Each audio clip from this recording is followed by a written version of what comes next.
So, as I said, I'm Kevin. I have a master's in educational psychology. My research interest was the impact of second language learning on math and science outcomes for middle schoolers, and that was 2 decades ago. So I feel pretty far from that point in my life, but I still am very intrigued by metacognition, how we learn to learn, and how we can apply what we learn in a way to make it more efficient and more effective during our lifetime. I'm the director of college readiness at Learnfully, and that's really what I spend my time doing now. I mentor and coach students that either present as ADD, ADHD with a formal diagnosis, or they may be borderline. Um, they're brilliant kids. They have superpowers they don't realize, but sometimes they have difficulty sequencing and prioritizing and initiating tasks and things like that. So those are the students that I'm working with, and I've been on both sides of the desk. I was an associate director of admissions at Ohio State University back in the day, and so I've seen I've seen that side of the application process in addition to the side I'm seeing now where I'm coaching students. And I'm joined by Olga Shikolnikov. And Olga, just real quickly, tell folks a little bit about your background. Absolutely. Thank you for the intro, Kevin. Happy to be here. My name's Olga, and my background is actually as an English teacher and SAT, ACT tutor. I earned my master's in teaching English from Columbia's Teachers College. I also have some experience as an executive functioning coach. I myself know firsthand what it's like to attempt to still stay on top of everything while having ADHD. So I love to help students do the same thing and find the best systems that work for them. And I also am a college admissions advisor at Learnfully, and I really enjoy helping students navigate a really stressful and complicated process and just to simplify that for them. And you are awesome at what you do. I'll Thank tell you you. that. So, just a primer for folks. Through middle and high school, that's the main point at which students start to get tested. And testing skills are different during those two periods of time. In middle school, the tests looked to sort of surface communication of ideas, the ability to perform academically, and then there's some inventories that students take to sort of determine what they like or what they might be interested in doing at some point in their lives. And then in high school, it gets a little more serious. The tests are timed and they still test academics, but they test more, your ability to apply concepts that you should have already learned in a timed format and in a way that requires a little bit of strategy. Um, Things like, educated guessing or answer elimination, things like that. I think most people have heard of. Oops. This requires preparation, planning and organizing, critical thinking, problem solving, adjusting and adapting, and the ability to recall those concepts that hopefully kids have retained through their academic lives in order to apply those things. Uh, they become sort of high stakes in high school because, well, one, standardized tests in most states are required for graduation. In some cases, SAT and ACT are the standardized tests that those states use for graduation. And in many cases, SAT and ACT qualify students for merit-based scholarships or private scholarships or, state-based scholarships. So, at a certain point, the ability to excel or even just, do average to a little above average can qualify you for financial rewards. So the stakes get higher and the critical thinking is becomes more magnified at that point. So again, just part of a primer here.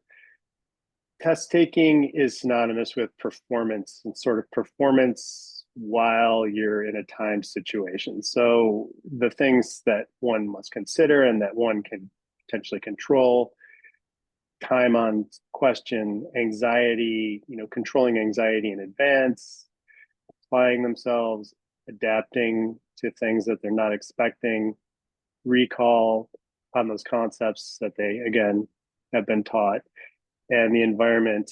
Things like, actually, this is funny. My wife is telling me, she's asking me if I heard my son 2 rooms away talking on the phone to his friend last night. And we were, so after like bedtime, and I'm like, no, I don't hear a thing. And she was able to hone in on, and some people hone in on things like, the clicking sound of the heat register or something, and they can't get it out of their head. So the environment is another thing that's important when dealing with that. So that's the sort of the general background for test taking. And now I want to turn it over to Olga, and you can talk about how one can really deal with potential anxiety in advance and what those best practices are that you've seen. Okay. All right, thank you so much, Kevin. So I'm going to share my screen now, and then we'll jump into some of those strategies. So just to kind of warm your brain up a little bit, last month we actually had a national holiday called National Make Life Beautiful Day. So I want you to think for a moment, how are you making your life beautiful? Or what is something you can do? So for me, it's spending time in nature with my dog. There he is. His name is Titan. Something else is boxing. So I want you to be mindful of little ways that you can make your life beautiful. If you haven't done so already this week, plan something out for the following.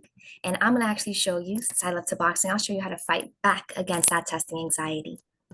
Alrighty. So we will take a look at some exam information and study tools. But most importantly, we'll be taking a look at test anxiety and emotional wellness tools, including specific resources that you can use. And at the end, we'll have some time for questions and answers related to today's presentation. All right, so Kevin mentioned those standardized tests. They are a source of a lot of stress. So one thing that contributes to that stress is keeping in mind what these tests measure. Is it your intelligence? Absolutely not. Is it your college readiness? Not so much. Is it your worth? Absolutely not. What is it really? It's about your consistency and effort in practicing. So once you keep that in mind, that can also help ease that testing anxiety and kind of take a little bit of that pressure off. Now, let's think about why these tests feel quite difficult and stressful. Well, SAT, ACT, versus school, there are quite a bit of differences. So yes, both SAT and ACT, yes, they test reading, writing, and math, technically. However, in school, your teachers usually don't put a lot of traps in your tests, right? That would kind of defeat the whole purpose. Coming from a teacher perspective, if I keep trying to trick my students in the exams, then I can't really plan the next lesson because it won't truly show me what they've learned or what they're struggling with. Also on the SAT in particular, the language is so indirect that a lot of students will read a question, especially a math question, say, what in the world did I just read? Whereas typically in school, the language is going to be pretty direct because teachers want to see what you've learned without trying to trick you along the way. And in school, usually you'll be tested on something that you've been learning that week, that month, that semester. However, on the SAT and ACT, they're testing concepts that were learned 3 or more years ago. I'm talking middle school, some even from elementary, going back to those fundamentals. So these are some of the main differences to keep in mind, and this contributes to that testing anxiety. So for example, if you look at how school tests slope and slope-intercept form, it's pretty straightforward. They'll give you a question like identify the slope, they'll give you concrete points, and you're just plugging in and using the formula. SAT and ACT, however, like to make it feel unfamiliar. So they will turn it into a word problem, which typically brings a lot of anxiety.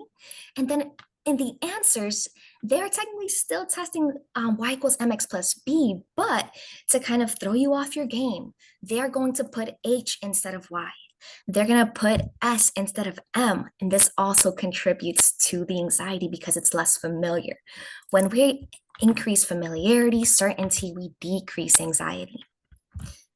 Right, so here's the challenge. SAT, ACT takes what you learned in school, the familiar, makes it unfamiliar.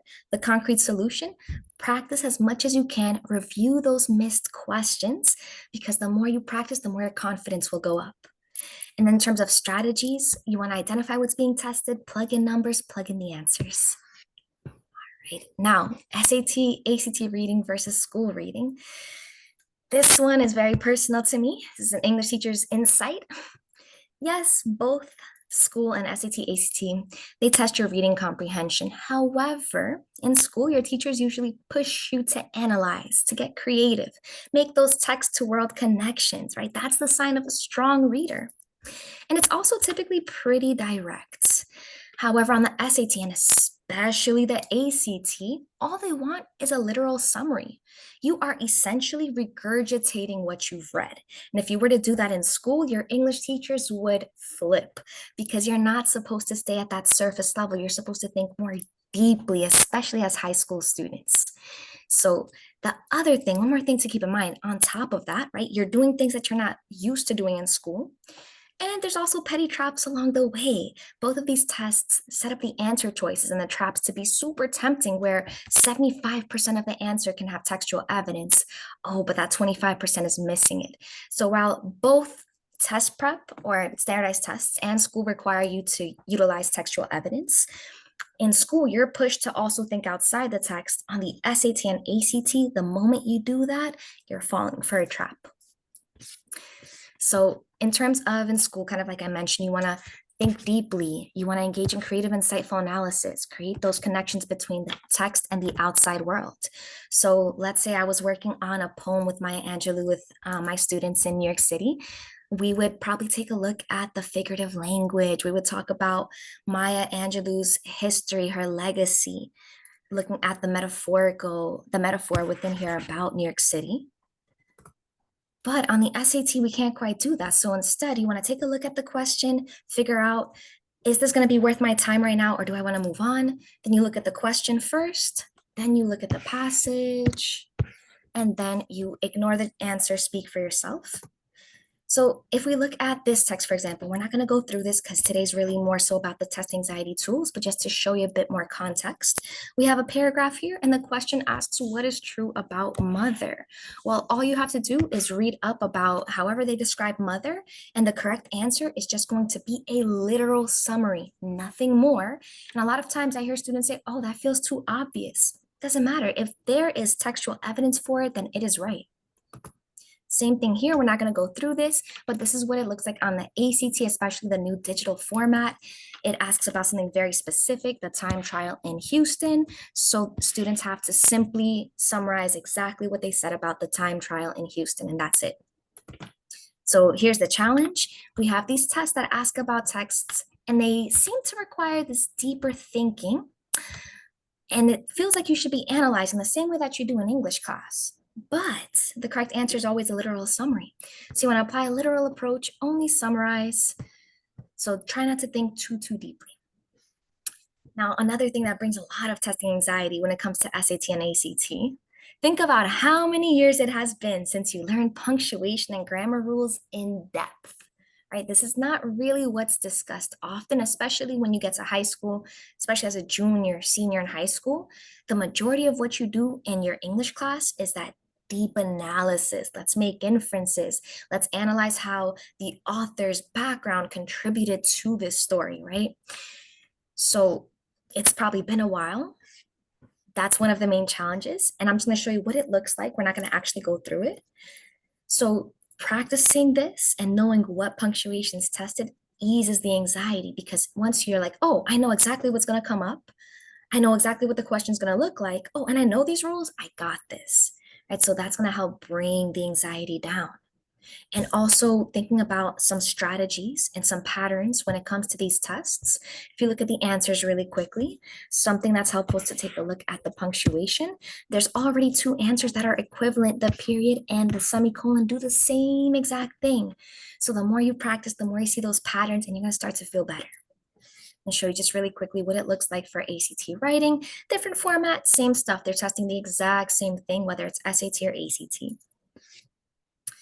So as I mentioned, the challenge is it's been a while since these concepts were covered. So just practice as much as you can, review those missed questions, because once you start seeing your own progress, then you're going to ease that anxiety. And when those anxious thoughts creep in, you can remind yourself, wait a minute, I did an amazing job on the last practice test. Oh, I know exactly what these questions are about. And that way you can actually fight back against the anxiety. So let's also go over those concrete study tools to help you out. The Pomodoro method, fantastic way to stay on track. This is studying for 25 minutes, 5-minute break, and so on. And you do this about 4 times, you get a longer break. There's also the Noisely app, and these are completely free resources. This one combines different sounds like background sounds to help you either concentrate or relax. And there's no lyrics. It's not that type of like, there's no music behind it per se. But if you're like, oh, Olga, that's a little bit too boring for me, that's okay. There's also lo-fi music. So with lo-fi music, it tends to be very calming. There's no lyrics in that either. And you really, really, really want to avoid listening to music with lyrics because it's going to be that much harder to truly concentrate and understand because the lyrics are also fighting for your attention. With lo-fi music, there's no lyrics to pay attention to, and it can just ease how you feel because the music itself is very peaceful. Something else is reviewing those notes consistently. One of the biggest contributors to testing anxiety and feeling stressed is leaving the studying for last minute. Now we're staying up till 3 a.m. right before a test, and you also need a lot of sleep in order to regulate your mood. So if you are sleep deprived, you are that much more likely to feel anxiety on a whole different level. So just kind of to recap, for the Pomodoro method, 25 minutes on, 5 minutes off. And there's a lot of free resources for that. And it's going to increase your efficiency, prevent your burnout, and boost your motivation.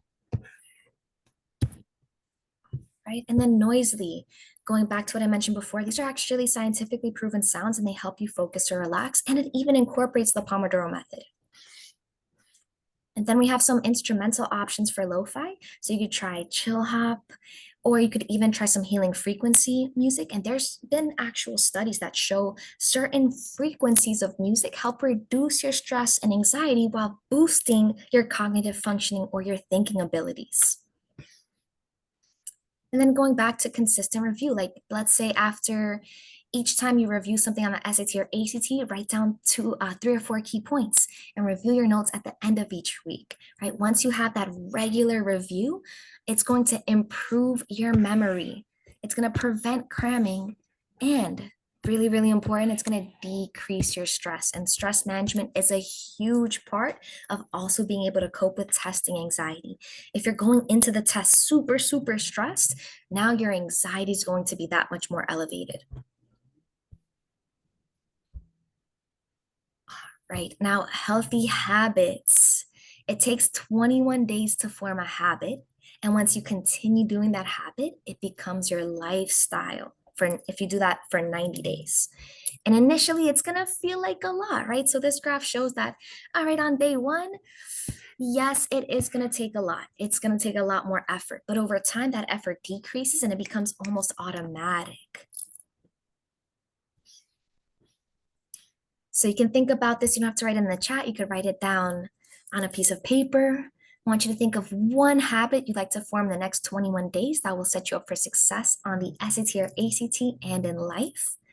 So I want you to just take a moment, think about a healthy habit you can set up. So for example, if you are going to bed a lot later than you'd like, especially knowing that sometimes the summer throws our sleeping schedules off when we're back to school, it's hard to adjust. What you can do is set a habit of by a certain time, I'm going to be in bed and I'm going to have a book next to me, or maybe I'm going to draw. I try to avoid that screen time. Now let's go over test anxiety tools. This is where we're really going to focus in on today. Thought patterns. These are a monumental part of testing anxiety. And those thoughts, when they come up, we have to recognize them, right? There's no silencing them. There's no ignoring them. The more you ignore those thoughts and emotions, the stronger they'll just come back up. So acknowledge them, recognize them, but then you have to make a decision. We have to release these negative thoughts. And we're going to focus instead on what we can actually do to prepare. So let's say we have this thought of, oh my goodness, I'm not going to get my goal score on the SAT. Oh my goodness, I'm going to fail the ACT. And then I'm not going to get into the college that I want, and that whole cycle of negative thinking. Instead, we could take a moment and say, okay, I'm freaking out a bit right now. What can I actually do You know what? Let me take a look at the math formulas that I need to memorize for this test, right? Redirect yourself towards actually doing something that will help because those negative thoughts, those worst case scenario moments, they haven't happened. Those are just hypotheticals and they have a very real impact on how we feel physically, right? So instead, we're going to switch and redirect. We don't want to ignore, we want to acknowledge and just redirect what we're doing. Along those lines, this is so, so, so important. On the left side, we have words to take out of your vocabulary. And this is such a huge part of testing anxiety in terms of coping and making sure that along the way, before you get up to that test, even before the testing anxiety really creeps in, these are the moments that help you fight back. So if you're constantly saying things like, oh, I'm not good at, I'm terrible at, I'm bad at, well, the moment you get to a question that asks about, let's say, geometry, right? You're like, oh, I am horrible at geometry. Well, if you keep telling yourself that, just from a psychological perspective, we like to prove ourselves right. So if you keep saying you're bad at something, well, when you get to that geometry question, your anxiety is going to increase because in the back of your mind, you're like, oh, I'm not good at this. I'm going to miss this. I'm not good at this. I'm going to miss this. And if I miss this, then I'm going to get this score, right? And it's a downward spiral from there. But it's important to replace, right? We want to redirect, we want to replace. And this is how we're going to build a growth mindset. If you're struggling with something, we're not going to pretend that it's not a challenge, right? So if geometry is a challenge, let's say I'm going to improve my geometry skills. I need to work on trigonometry. I will get better at similar triangles or whatever it is. The more you say what's on the right hand side, the more your brain's going to want to try to prove you right. And the less you'll have that moment of, oh my God, I don't know this, I'm horrible at this, I'm not going to get it right.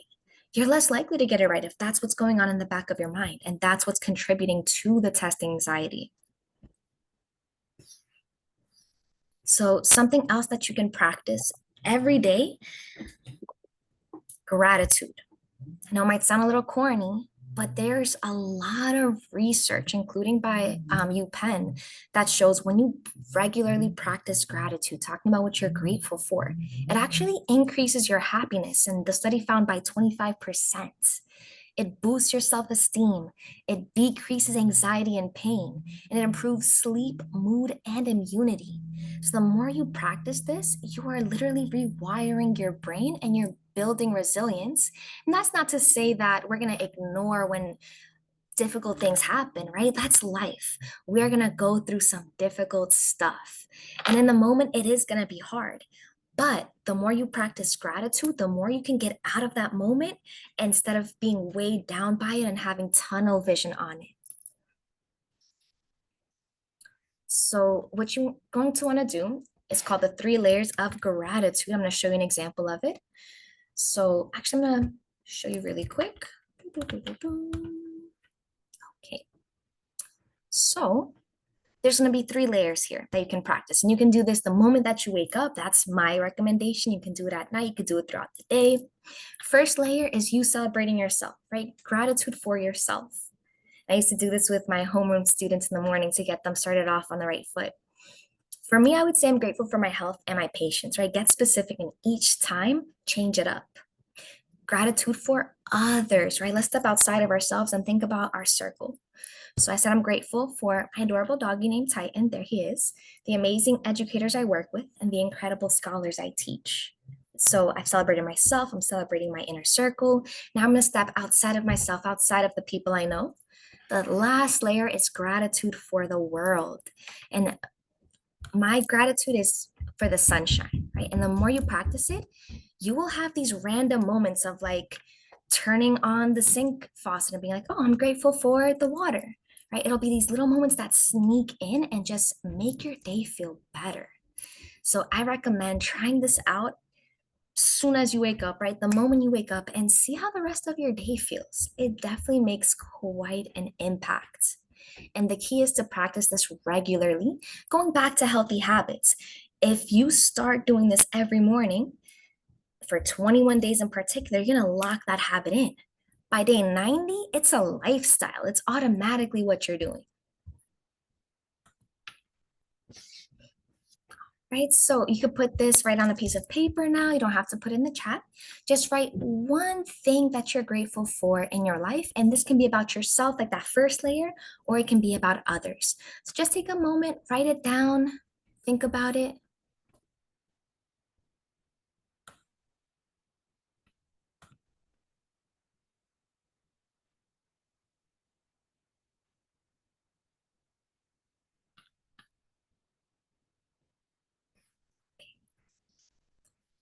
There's also a gratitude challenge. There's a whole bunch of these online. If you just search gratitude challenge, and I picked 21 days so that you can build that habit, because sometimes I've heard from students that they kind of run out of things or they get repetitive.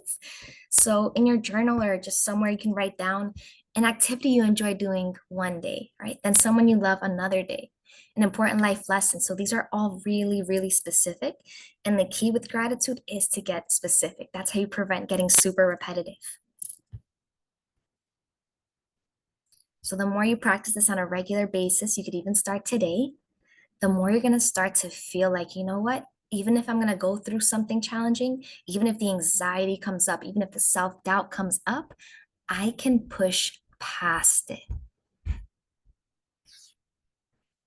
Now, something else that contributes to anxiety, sometimes we take a break without actually giving ourselves a break. What I mean by that, and I know I've been guilty of this myself, so there's no judgment. Sometimes we'll take a break and go scroll on TikTok or Instagram. Oh, just 5 minutes. Oh, just 10 minutes. Oh, and now it's 2 hours later, and we're stressing out over homework. We're stressing out over the test tomorrow, and we haven't really taken a genuine break. So today I'm going to challenge you to leave your phone for a moment and choose an activity like hydrating, right? Grab a beverage or grab a healthy snack, ideally low in sugar. Stretch, right? Especially as students, you spend so much time sitting down and studying. It's really important to stretch, get out if it's possible to step outside for air or exercise. A lot of times when we have stress, whether it's in the moment or in the past, it sits in our bodies physically, right? Physically, we feel it. So a lot of times when we're stressed, for example, maybe your stomach drops, right? If you're nervous, maybe you feel your heart rate increasing, you're sweating, right? So all of those things, our body feels it. Whatever goes on in our mind happens in our bodies as well. That connection is really strong. So if you've experienced some anxiety, some stress, maybe it's hard to even concentrate. Instead of getting on TikTok and sitting there and just probably getting more anxious, actually move your body, right? So exercise. You could do just 25 jumping jacks, right? It doesn't have to be a super intense workout. You can head over to YouTube and do beginner workouts at home, no equipment, right? You don't need anything aside from just the desire to actually move. That's it. For me, I also love to take walks. There's been a lot of research that shows that also decreases anxiety. The more you move, the more you can get these feelings out. Something else that research has shown to be super helpful is meditation. If you think about the way that anxiety operates, we are not in the present typically, right? So let's say that you're taking the SAT and you get to a question, you're like, oh my goodness, I have no idea what the answer is. Oh my goodness, if I miss this question, then I'm going to get this score, then I can't apply to that college, and then right, and it goes on and on and on. That's the future, right? That day, you're not getting a score. You have no idea what your score is going to be. So you are taking yourself out of the present moment, imagining the worst case scenario in the future, and placing yourself into that future negativity. If you actually head back to the test and stay in the present, you can say, wait, hold up. I don't know my score. I don't know if I'm going to miss this or not. Okay, maybe I am. Let me move on from it. Let me focus on the questions that do make sense to me. Usually one or two questions are not going to make or break your score. And even if you feel like more than that is giving you a hard time, you're still not going to get your score that day. You just have to do your best on all of the other questions. And meditation helps you to stay in the moment. So you can meditate by focusing on what's in your surrounding. One way to do that is to start by just looking around, right? And paying attention to every little detail. So maybe I'm going to notice the plants in my background, right? Maybe I'm going to take a look at my laptop, notice my notebooks, look at my cup of tea. Start looking, right? Because the more we ground ourselves in our senses, the more we get back to the present moment. Then you can focus on, okay, what am I hearing? So maybe I hear my dog snoring in the background or sighing heavily because I've interrupted his nap. Maybe I hear the train passing by or the birds chirping, something like that. So now I'm focusing on what I'm seeing, what I'm hearing. I'm getting closer to being in the moment. Another great way to ground yourself is just physical touch. So you can do this even on the test, right? So you can look around the room and focus on what you see, or maybe don't look around the room too much so the proctor doesn't think anything, but maybe look at your pencil, look at the Scantron. If it's the digital, look at the computer screen, look at the mouse, look at the keyboard. Listen. So maybe the proctor's walking around the room. Maybe you hear students clicking or writing. And this can be just like a 30-second activity. This could even be something you do during the break in testing in case you're like, oh, I don't have time for that. You can do this in 30 seconds if needed. You're going to spend more time freaking out instead and letting the anxiety overwhelm you. So then you can actually feel the keyboard or the pencil, touch your shirt, touch your hair, maybe touch your face. If you touch 5 different things, like 5 different sensations, it helps to ground you as well. And then you can just take a moment and breathe. We'll take a look at some breathing exercises because that's also a huge part of meditation. So we're using our senses to bring ourselves back to the moment and back to our bodies. Because when we're feeling anxious, we are strictly in our heads, right? We've heard that expression, oh, I'm in my head too much. Yes, it's all up here, and we're imagining that horrible future scenario. When in reality, in that moment, you haven't received that score, nothing has happened, right? So we are letting hypothetical futures stress us out and make us feel really terrible when we can head back to the current moment and make ourselves feel better, right? It's all up to you in the moment. So, speaking of breathing exercise, we'll talk about that in just a bit. But I want to talk a little bit more about these meaningful breaks. Kind of said before that you want to step away, right? Because the more you take these meaningful breaks, the more you recharge, the easier it'll be to meditate and ground yourself. If you are constantly taking breaks that are actually adding to your stress is building up, your anxiety is building up, building up, building up. You get to the test, it's that much hard to bring it back down. So, recharging, taking a break that clears that space, that brings your stress levels down, it's just as important as working hard towards your test. So, you want to think, what makes you happy? What do you do in your free time? So some things to try out so that we're not on our phones. And I'm not going to lie to you, I struggle with this quite a bit. I always have my phone on me.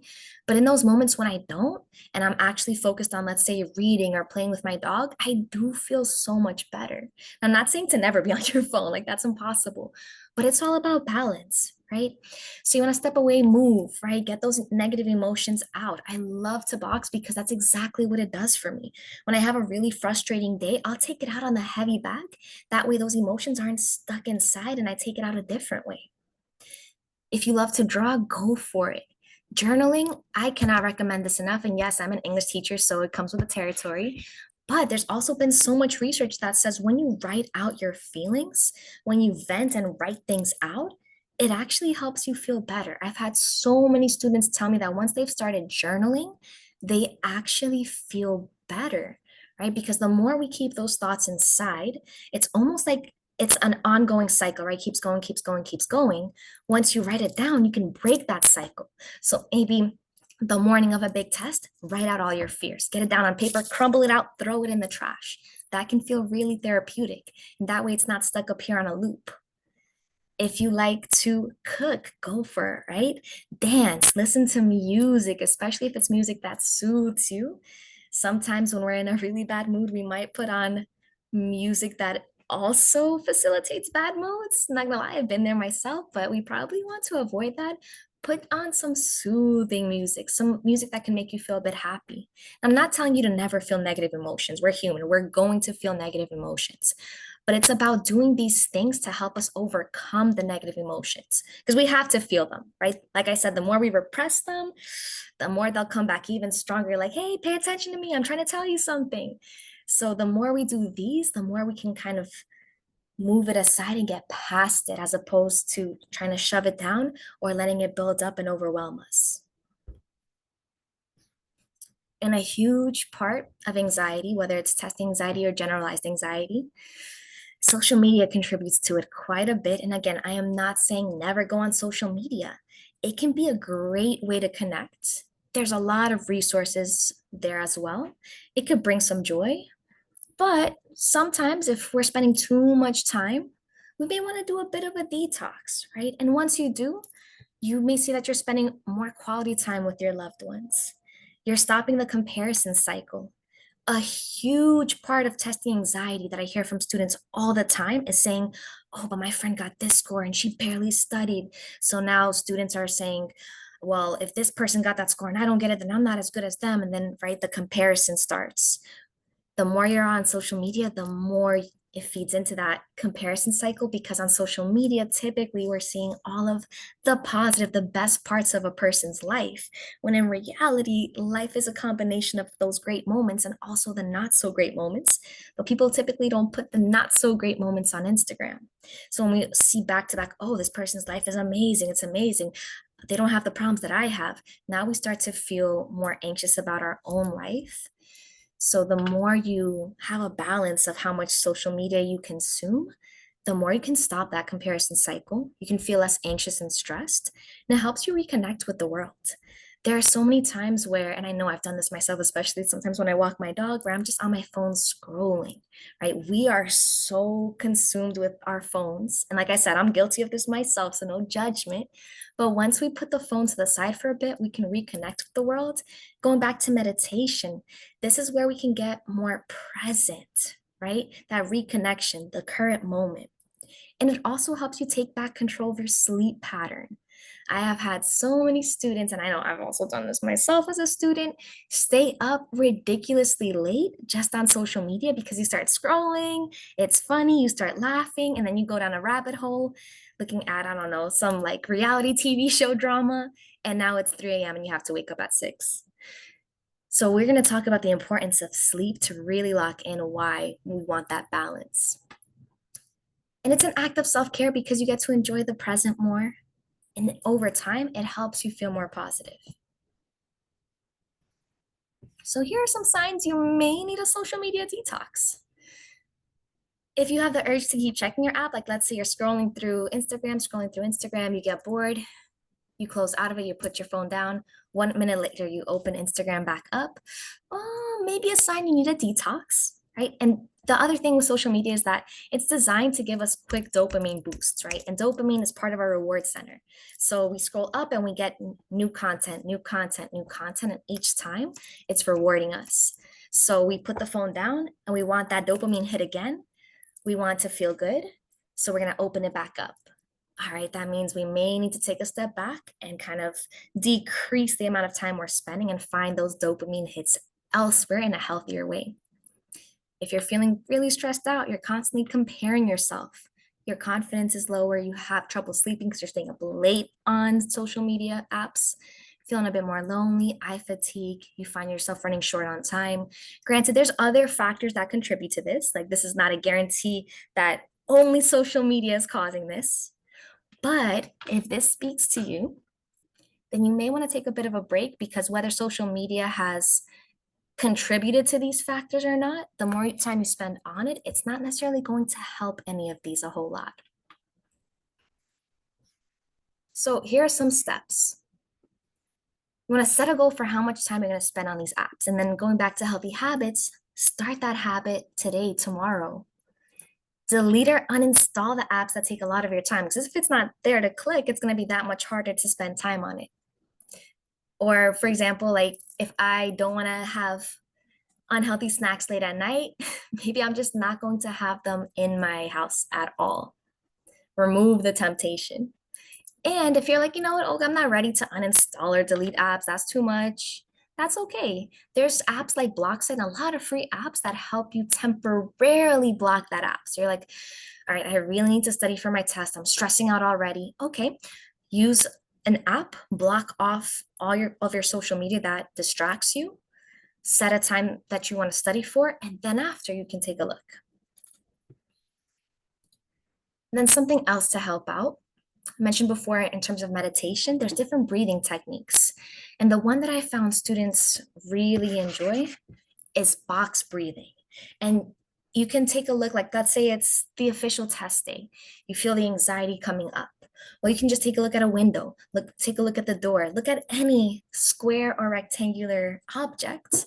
And what you're going to do is you're going to start at the bottom left. So your eyes are going to take a look over here, bottom left. And you're going to inhale for 4 seconds as your eyes are traveling up to the top left corner. Now your eyes are going to travel this way to the right, to the top right. And as your eyes are moving to the top right, you're going to hold it for 4 seconds. So each time it's 4 seconds. So 4, 4. And now your eyes are up here, top right. Now you're going to go ahead and your eyes are going to travel down to the bottom right. And as your eyes are traveling down to the bottom right, you're going to exhale for 4 seconds. And please make sure you're exhaling for the full 4. Don't let it all out. It's about gradually releasing it. And from there, you hold. Then we start back up over here. So 4, 4, 4. You inhale for 4. You hold for 4. You breathe out or exhale for 4. And you do this while your eyes are traveling from bottom left, top right, bottom right, all the way back to the bottom left. And if you think about how many senses it engages, it forces you back in the moment. Not to mention, breathing in general is so important when it comes to testing anxiety or any kind of anxiety. Usually, when we're feeling anxious, our breathing either increases rapidly or we're holding our breath, not even realizing it. And when that change in breathing happens, our brain sets off an alarm and goes, oh no, something's wrong, something's wrong, something's wrong. We need to survive. And basically hits the alarm button and activates a whole bunch of other stuff in our bodies, right? So our heart rate goes up.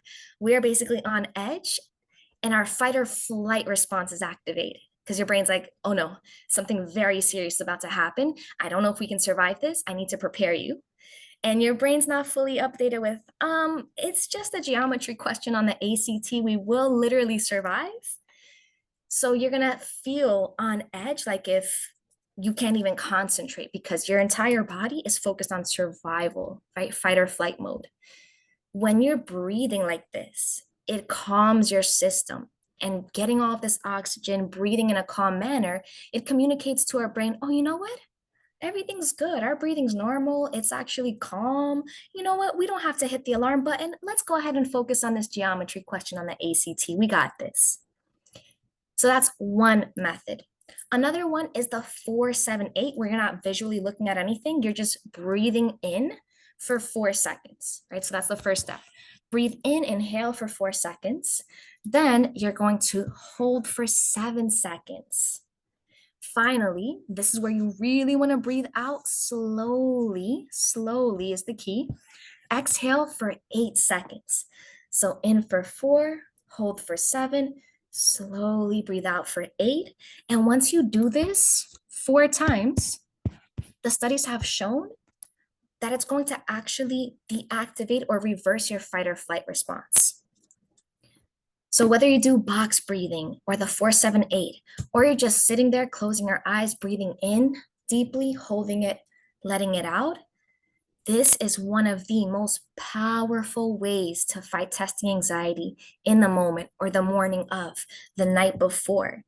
And I myself, one of the reasons that this is actually really close to me in terms of my experience, I have really struggled with testing anxiety really, really badly. Like I used to even throw up the morning of exams. And I've had to learn this on my own. And I've researched it also to help my students because I don't want my students to go through what I've went through. And I've also learned to push past it. So this is something that just biologically we can do to set ourselves up for success. Speaking of biology, sleep. So important. If we're not getting the right amount of sleep, it's going to be that much harder to do that 4-4-4, right? To breathe calmly. And your mood is also going to be quite off because with sleep, it impacts your mental and physical health, right? So if you're sleep deprived, you may be more on edge, you may be more irritated. And the second you don't recognize what the question is asking, you're like, oh my goodness, I don't know this formula, I forgot it. We can go from 0 to 100 real quick if we don't have that regulation that comes with sleep. And it's also super important for memory retention. So if you're not getting the right amount of sleep, you're more likely to forget those memories. And then on test day or during the test, you're more likely to feel that anxiety because you're like, oh my goodness, I can't remember. I know this, I can't remember. And that is one of the worst feelings where you're like, I know this formula, I know this concept, but it doesn't come to me. And with ACT in particular, they give you zero formulas. You have to memorize everything. And for any exam, right, there's always some type of memory that needs to happen. So my recommendation is to aim for 7.5 to 8 hours of sleep. If you're not in school, you could probably get more, right? So realistically, if you're going to bed at like 3 a.m., we're not going to switch it up overnight and head to bed at 11. So instead, you want to try going to sleep about 10 to 15 minutes earlier each night. And then eventually you'll get to that goal, right? It's all about being realistic with our goals. Something else, and I'm not gonna lie to you, I'm struggling with this myself. Avoid screen time 30 minutes before bed. Going back to healthy habit building. If you can stack habits, they'll stick more. So let's say your habit is to brush your teeth, wash your face, and then you're gonna go to bed. Well, put a book next to your pillow. That way, instead of somewhere far away or in your book bag, well, it's right there in front of you, and it's that much easier to read a book.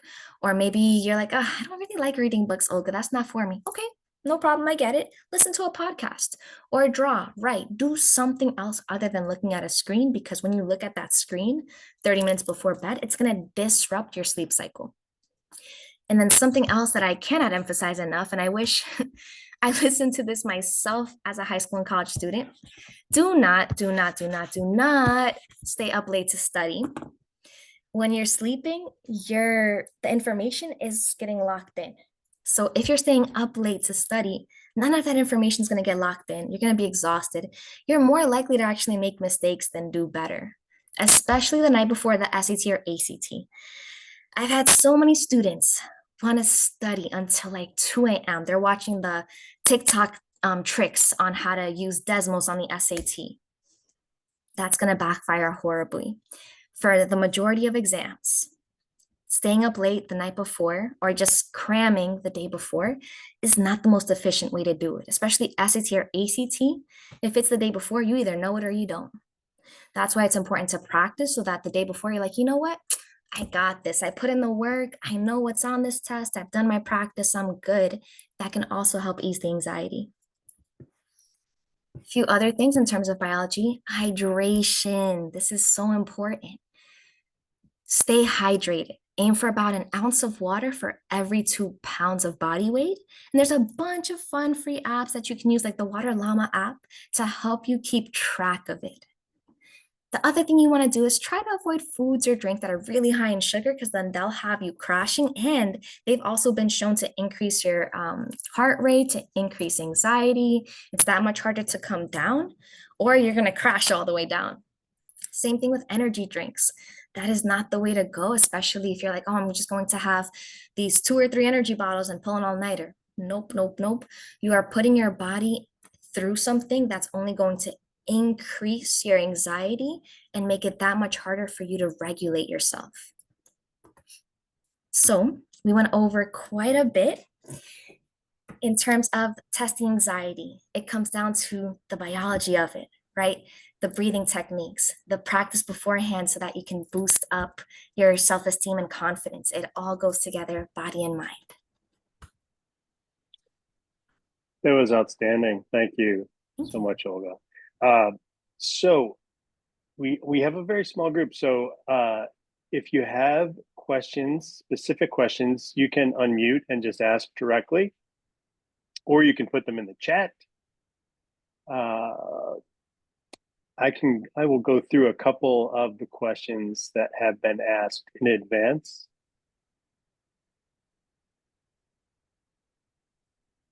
Just give me 1 second here.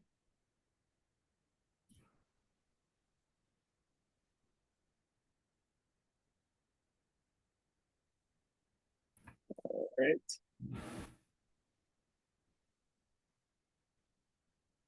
Okay, good one here. How early should we start practicing test taking skills? Olga, do you want to take a first shot at that one and then I'll take a second shot? Sure. I don't think there's ever such a thing as too early. right? Because the more you practice it little by little, the easier it'll get. So I would say the more time you have to practice this, the better off you'll be. Same, as long as you know the concepts. We get a lot of parents, and I think they're sort of unwittingly putting more pressure on their kids than they want to be putting on them. But they're talking about preparing their kids who are rising ninth graders for the PSAT, and I get it. Like they want to compete for the National Merit Scholarship or something. Like there's a goal there. But a lot of kids haven't yet had Algebra 2, which is sort of critical for the SAT. I think about 60% is algebra still, even with the test change. So the the the test taking skill piece of it, I think, the developing good habits like sleep and diet and meditation and growth mindset, those things are all things they can practice without knowing algebra too. But as far as preparing for a specific test, I would say as soon as the student has learned the concepts that will be tested on the test, then it's not too early. If they haven't had algebra 2 by ninth grade, I don't think you necessarily want to start them on the PSAT, although you could make an argument that you want to start them for the reading and writing portion of the SAT. But I'll go on record and say, as soon as they learn the concepts, that's as early as you should go. And then you should absolutely do it piecemeal, like tons of research on doing little bits over a long term versus cramming at the last minute. Okay, here's a good one. What path should my high schooler applying to college take? SAT, ACT, test optional? And then does their diagnosis impact this decision? So why don't you take the first part of that question and then I'll take the second part of it, Olga. Absolutely. So it's really going to depend on the student's strengths. For example, SAT tends to cater to students who are really strong in math, and math is 50% of your SAT score. ACT is a lot more verbal heavy. Yes, they have a science section. They call it science, but it's just another reading section. And now it's optional. That ACT, from now on, the math will only be a third of the whole score. So if your math is not as strong as your verbal, ACT tends to be the better option. And in general, in terms of the test optional situation, if you want to be competitive in the college admissions world, nothing is truly that optional, depending on the school. But overall, usually they'll want to see a score. Good point. Okay, I will say, so my general response is, should the student be SAT, ACT, or test optional? I think all students should theoretically prepare for SAT, ACT, even take SAT, ACT, because you don't have to submit the scores. And you may need SAT and ACT for scholarship applications, and you don't need to be top 5% to get money based on that. However, uh, I would not use SAT or ACT to apply to college unless it makes one a better candidate as a result. So if taking the SAT or ACT and you're scoring at or above the 50th percentile for that college, yeah, I would say it's worth submitting because you're, at the top 50%. And so the second part of this question is, does diagnosis impact their decision? So if they've been diagnosed with some sort of neurodivergent uh, condition where they have ADD or ADHD or ASD1, something like that, then yes, it theoretically could impact the decision. If you if you intend to go with SAT or ACT, and you've had the concepts, you start studying in advance, I think then it's on the parents to talk to the school about setting up accommodations or getting accommodations, especially if you have a medical diagnosis. Those accommodations can make all the difference in the world on the score. Oh, okay. Why does my kid's performance vary based on question type? So I think This should be within the context of SAT, ACT, Olga. Hmm. Well, it's going to depend on their strengths, and it's also going to depend on the way that they are approaching the test. So let's say they are an overthinker and they keep getting the detail line reference questions wrong. That's because they're not just summarizing, they're going beyond the text. Maybe their algebra 1 is super strong, but then algebra 2 is getting missed. Well, that means we need a bit of content refreshing there. So it's going to depend on their specific needs and also the way that they are approaching and using test strategies.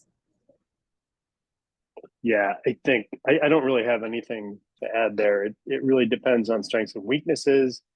There are plenty of free practice tests out there, and that's a great place to start because you want to use a diagnostic process to determine where your strengths and weaknesses are with these standardized tests. And most of them have them now, and they're free, and they give you a score report, and you can see what types of questions are difficult for your student.